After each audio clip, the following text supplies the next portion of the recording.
Well, add a United States senator to the growing list of elected officials, federal elected officials, and judges taken away in handcuffs by the Trump administration who won't brook any objection, any resistance, any question of their authority.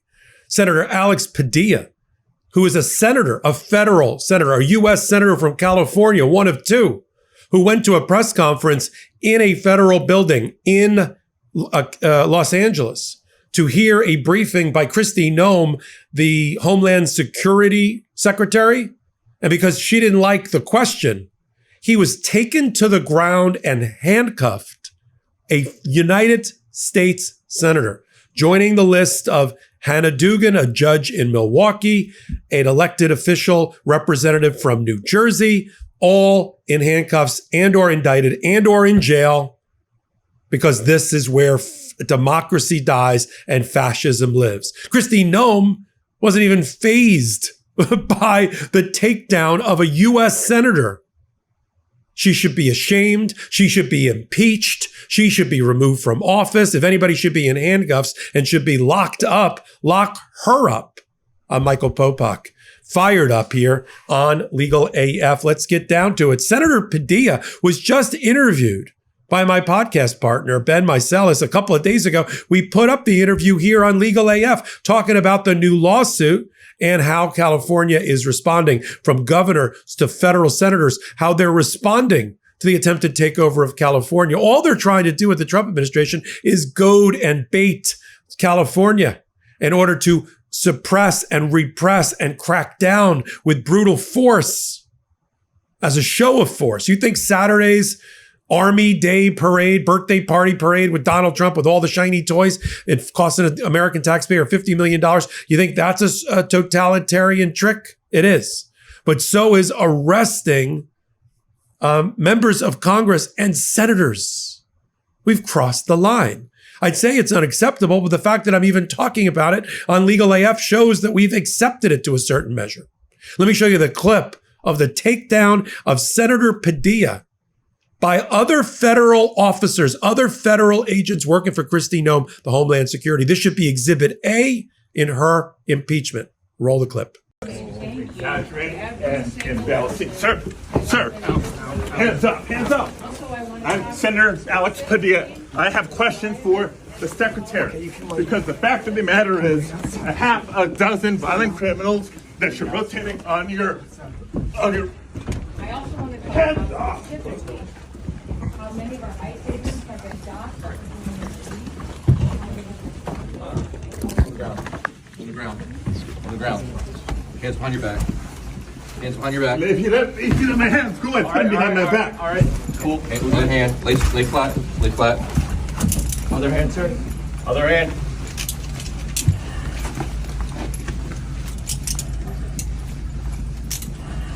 There's no recording loud out here.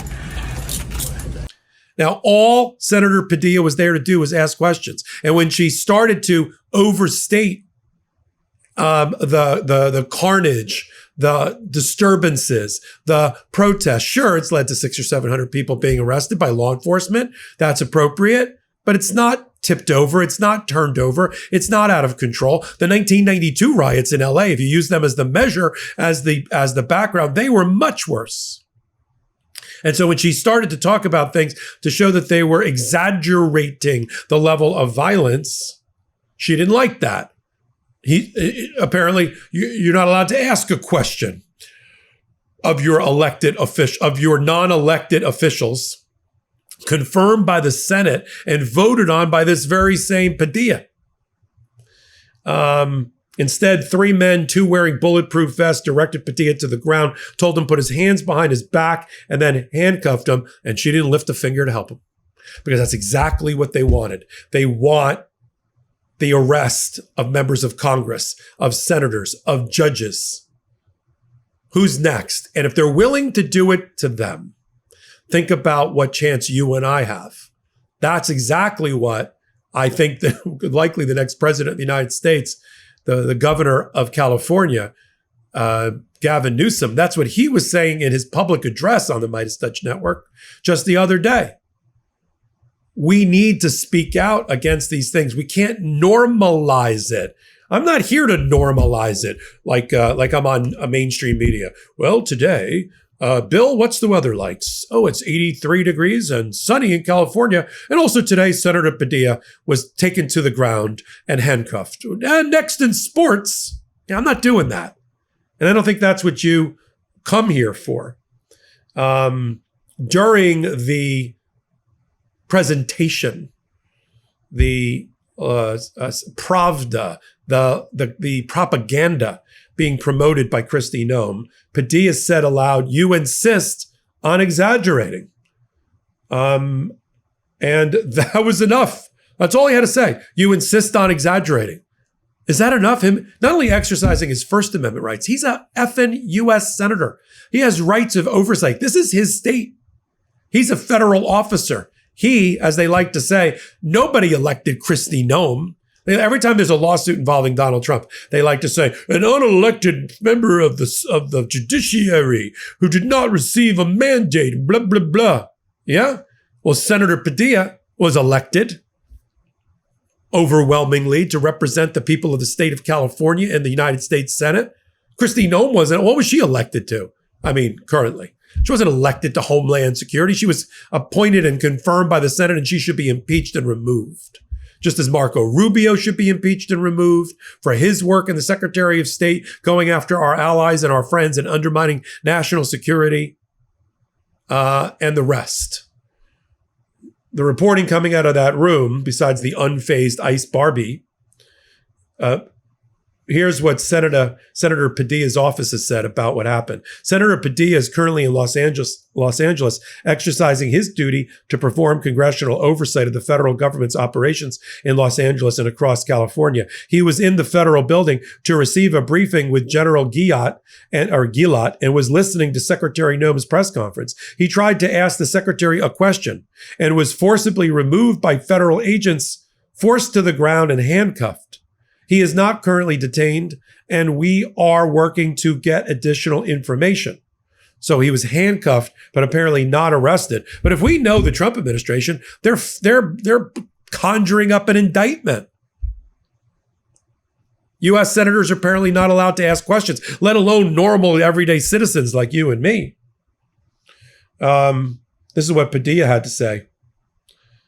I came to the press conference. This is a statement from Mr. Padilla, Senator Padilla. I came to the press conference to hear what she had to say, to see if I could learn any new additional information. I was there peacefully. At one point, I had a question, so I began to ask a question. I was almost immediately forcibly removed from the room. I was forced to the ground. I was handcuffed. I was not arrested. I was not detained. I will say this. If this is how this administration responds to a senator with a question, if this is how the Department of Homeland Security responds to a senator with a question, you can only imagine what they're doing to farm workers, to cooks, to day laborers out in the Los Angeles community and throughout California and throughout the country. We will hold this administration accountable, and we will have more to say in the coming days, he added. Tricia McLaughlin, one of the talking heads, propagandists for the Department of Homeland Security, and is the Assistant Secretary for Public Affairs, defended the response to a statement to Huffington Post. She said, Senator Padilla chose disrespectful political theater and interrupted a live press conference without identifying himself or having his Senate security pin on as he lunged towards Secretary Nome. Mr. Padilla was told repeatedly to back away and did not comply with officers' repeated commands. What, the Secret Service and others don't know that he's the senator, the sitting senator from California? U.S. Secret Service thought he was an attacker, and officers acted appropriately. Secretary Nome met with Senator Padilla after and held a 15-minute meeting. Yeah, that's not going to do it. As she's undermining and dehumanizing people who live in California. The whole thing stinks to high heaven, as my late mother would say. Dehumanizing people, chasing after them through churches, through schools, through farms. You know, if this is what the Republicans and MAGA want as the split screen moment, then I'll take it. They want to try to argue, because they baited us into it, that it's about the Democrats for lawlessness and for migrant rights and the Republicans for law and order. Is that what we're seeing? Or are we seeing clearly with the scales dropped from our eyes that this administration is hell-bent on destroying our union, destroying it, separating and pulling the pin that combines 20 or so blue democratic states from this very union, and using the power of the federal government in a perverse way? Donald Trump is the anti-Abraham Lincoln. He's using the power of the federal government not to unify, not to reconstruct, but to intimidate, to terrorize, to beat down, to oppress. And Senator Padilla, if I would bring a suit, if I were you, for your civil rights violations. And we're not going to buy the rewrite of history by the Department of Homeland Security that they thought, why? Because he's a brown man? Because he's Hispanic? They thought maybe he was an attacker of Kristie Nome? You know, what's the matter? They don't have the playing cards anymore that identify, people out there.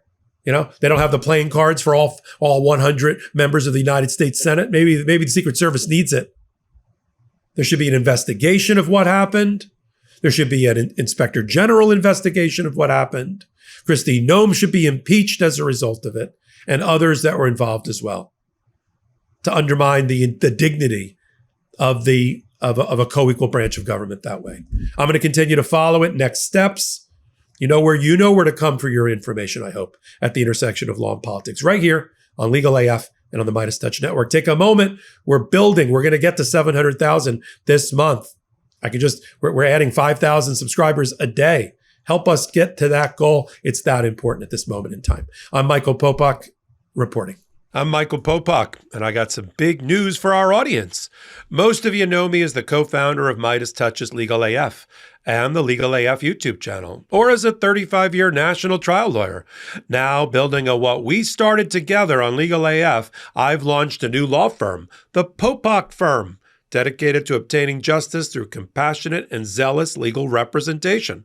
At the Popok Firm, we are focused on obtaining justice for those who have been injured or damaged by a life-altering event, by securing the highest dollar recoveries. I've been tirelessly fighting for justice for the last 35 years, so my own law firm organically building on my Legal AF work just feels right. And I've handpicked a team of top-tier trial fighters and settlement experts throughout all 50 states known as big auto injury attorneys who have the know-how to beat heartless insurance companies, corporations, government entities, and their attorneys. Big Auto's attorneys working with my firm are rock stars in their respective states, and collectively responsible for billions of dollars in recoveries. So if you or a loved one have been on the wrong side of a catastrophic auto, motor vehicle, rideshare, or truck accident, suffered a personal injury, or been the victim of medical malpractice, employment harassment or discrimination, or suffered a violation of your civil and constitutional rights, then contact the Popok Firm today at 1-877-POPOK-AF or by visiting my website at www.thepopokfirm.com and fill out a free case evaluation form. And if we determine that you have a case and you sign with us, we don't get paid unless you do. The Popok Firm, fighting for your justice every step of the way.